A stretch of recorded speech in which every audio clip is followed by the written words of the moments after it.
Hi all, അസ്സലാമു അലൈക്കും. Welcome back to our channel. ഇന്ന് വന്നിട്ടുള്ളത് അടിപൊളിയായിട്ടുള്ളൊരു ബീഫ് ആൻഡ് വെജിറ്റബിൾ റൈസിൻ്റെ റെസിപ്പി ആയിട്ടാണ് കേട്ടോ. ഇത് മെയിനായിട്ട് കുട്ടികളെ ഉദ്ദേശിച്ചാണ്. കാരണം വെജിറ്റബിൾസ് കഴിക്കാത്ത കുട്ടികളാണെന്നുണ്ടെങ്കിൽ നമുക്ക് ലഞ്ച് ബോക്സിലൊക്കെ ഇത് വെച്ച് കൊടുക്കാൻ പറ്റും കേട്ടോ. കാരണം അവർ കംപ്ലീറ്റ്ലി ഫിനിഷ് ആക്കിക്കോളും. നല്ല ടേസ്റ്റാണ് ഇത് കേട്ടോ. അപ്പോൾ എൻ്റെ മോന് ഇതേപോലെ വെജിറ്റബിൾസ് കഴിക്കില്ല ഒരാൾ. അപ്പോൾ ഇതേപോലെ ഞാൻ ചെയ്ത് കൊടുത്തിട്ടുണ്ടായിരുന്നു. കംപ്ലീറ്റ് ആയിട്ട് ഫിനിഷ് ആക്കിയിട്ടുണ്ട് കേട്ടോ. അപ്പോൾ എന്തായാലും നിങ്ങളിത് ഒരു വട്ടമെങ്കിലും ഒന്ന് ട്രൈ ചെയ്ത് നോക്കണം കേട്ടോ. നല്ല ടേസ്റ്റി ആയിട്ടുള്ളൊരു റൈസാണ്. അപ്പോൾ ഇതെങ്ങനെയാണ് ചെയ്യുന്നതെന്ന് നോക്കാം. ഇതിന് വേണ്ടിയിട്ട് നമുക്ക് കുറച്ച് ബീഫ് വേണം. അത് ഉപ്പും കുരുമുളകും കൂടെ ചേർത്ത് ഞാനൊരു എന്താ പറയുക, തലേന്ന് രാത്രിയിൽ ഞാൻ ഫ്രിഡ്ജിലെടുത്ത് വെച്ച് മാരിനേറ്റ് ചെയ്ത് വെച്ചിട്ടുണ്ടായിരുന്നു കേട്ടോ. അല്ലെന്നുണ്ടെങ്കിൽ അരമണിക്കൂറാണെങ്കിലും മതിയാവും. അതിനുശേഷം നമുക്കിതൊന്ന് ഫ്രൈ ചെയ്തെടുക്കാം. ഒരു ഗോൾഡൻ ബ്രൗൺ ആ ഒരു ഷെയ്ഡിൽ വേണം ഇത് ഫ്രൈ ചെയ്തെടുക്കാൻ വേണ്ടിയിട്ട്. ഫ്രൈ ചെയ്തതിന് ശേഷം നമ്മളിത് വേവിക്കുന്നുണ്ട് കേട്ടോ. അപ്പോൾ ഇവിടെ എല്ലാം ഞാൻ ഇത് ഫ്രൈ ചെയ്തെടുക്കുന്നുണ്ട്. ഇനി ഒരു പ്രഷർ കുക്കറിനകത്തോട്ട് ഇതിട്ട് കൊടുത്തതിന് ശേഷം ഞാൻ വെള്ളം ഒഴിച്ചു കൊടുക്കുന്നുണ്ട്. അരിക്ക് എടുക്കുന്ന വെള്ളത്തിൻ്റെ ഇരട്ടിയാണ് ഞാനിവിടെ ഒഴിച്ചു കൊടുക്കുന്നത്. കാരണം ഇതിൻ്റെ സ്റ്റോക്ക് നമുക്ക് ആവശ്യമുണ്ട്.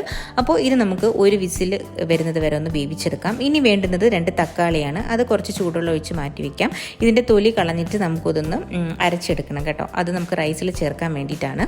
ഇനി നമുക്ക് ഇതൊന്ന് അരിച്ചെടുക്കാം. ഈ ബീഫിൻ്റെ ആ സ്റ്റോക്ക് വെള്ളം നമുക്ക് ആവശ്യമുണ്ട്. ഇതിലാണ് നമ്മൾ അരി വേവിക്കുന്നത്.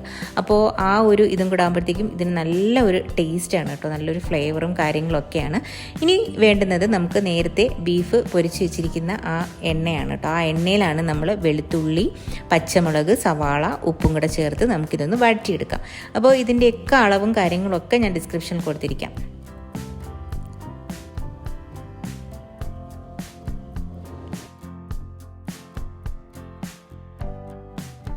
അപ്പോൾ ഇതൊന്ന് വഴണ്ടി വരുമ്പോഴത്തേക്കും നമ്മൾ നേരത്തെ മാറ്റി വെച്ചിരിക്കുന്ന തക്കാളി പേസ്റ്റ് ഇട്ട് കൊടുക്കുക. ഇനി വേണ്ടുന്നത് ടൊമാറ്റോ സോസാണ്. എന്നിട്ട് ബീഫും കൂടെ ചേർത്ത് കൊടുത്തതിന് ശേഷം നമുക്കിതൊന്ന് വീണ്ടും ഒന്ന് വഴറ്റിയെടുക്കാം.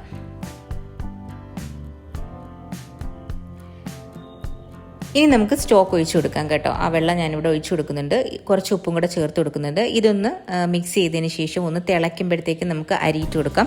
ഇവിടെ ഞാൻ 2 കപ്പ് അരിയാണ് എടുത്തിരിക്കുന്നത് കേട്ടോ. അപ്പം ഞാൻ നേരത്തെ ആ സ്റ്റോക്കിൻ്റെ വെള്ളം എന്ന് പറയുന്നത് ഒരു 4-4.5 ഇത് കുറച്ച് മുന്നിട്ട് ഞാൻ ഒഴിച്ചു കൊടുത്തിട്ടുണ്ടായിരുന്നു കേട്ടോ. അപ്പോൾ നമുക്കിതൊന്ന് വേവിച്ചെടുക്കാം.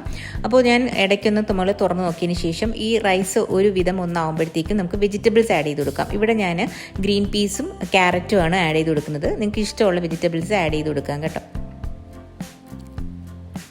ഇനി വീണ്ടും നമുക്കിതൊന്ന് കുക്ക് ചെയ്തെടുക്കാം.